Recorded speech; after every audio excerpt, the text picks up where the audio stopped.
അന്താരാഷ്ട്ര ഫുട്ബോളിലെ എക്കാലത്തെയും മികച്ച താരങ്ങളിൽ ഒരാളായ ക്രിസ്റ്റിയാനോ റൊണാൾഡോ രാജ്യാന്തര ഫുട്ബോളിൽ നിന്ന് വിരമിക്കാൻ തയ്യാറെടുക്കുന്നതായി മാധ്യമ റിപ്പോർട്ടുകൾ.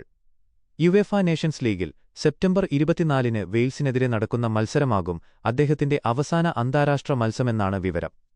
റൊണാൾഡോ തന്റെ ഫുട്ബോൾ കരിയർ ആരംഭിച്ച സ്പോർട്ടിംഗ് ലിസ്ബണിന്റെ ഹോം ഗ്രൗണ്ടായ എസ്താഡിയോ ജോസെ അൽവലാഡെ സ്റ്റേഡിയത്തിൽ വെച്ചാകും ഈ വിടവാങ്ങൽ മത്സരം നടക്കുകയെന്നും റിപ്പോർട്ടുകളിൽ വ്യക്തമാക്കുന്നു.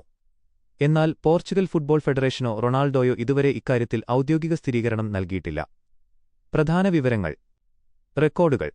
അന്താരാഷ്ട്ര ഫുട്ബോളിൽ ഏറ്റവും കൂടുതൽ മത്സരങ്ങൾ കളിച്ച താരവും എക്കാലത്തെയും മികച്ച ഗോൾവേട്ടക്കാരനുമാണ് റൊണാൾഡോ. പോർച്ചുഗലിനായി 233 മത്സരങ്ങൾ കളിച്ച അദ്ദേഹം 146 ഗോളുകൾ നേടിയിട്ടുണ്ട്. കരിയറിലെ നേട്ടങ്ങൾ. 2016-ലെ യൂറോ കപ്പും 2019-ലെ യുവേഫ നേഷൻസ് ലീഗ് കിരീടവുമാണ് പോർച്ചുഗലിനൊപ്പമുള്ള പ്രധാന നേട്ടങ്ങൾ. 2003-ൽ മാഞ്ചസ്റ്റർ യുണൈറ്റഡിലേക്ക് ചേക്കേറുന്നതിനു മുൻപ് സ്പോർട്ടിംഗ് CP അക്കാഡമിയിലൂടെയാണ് അദ്ദേഹം ഫുട്ബോൾ പഠിച്ചത്.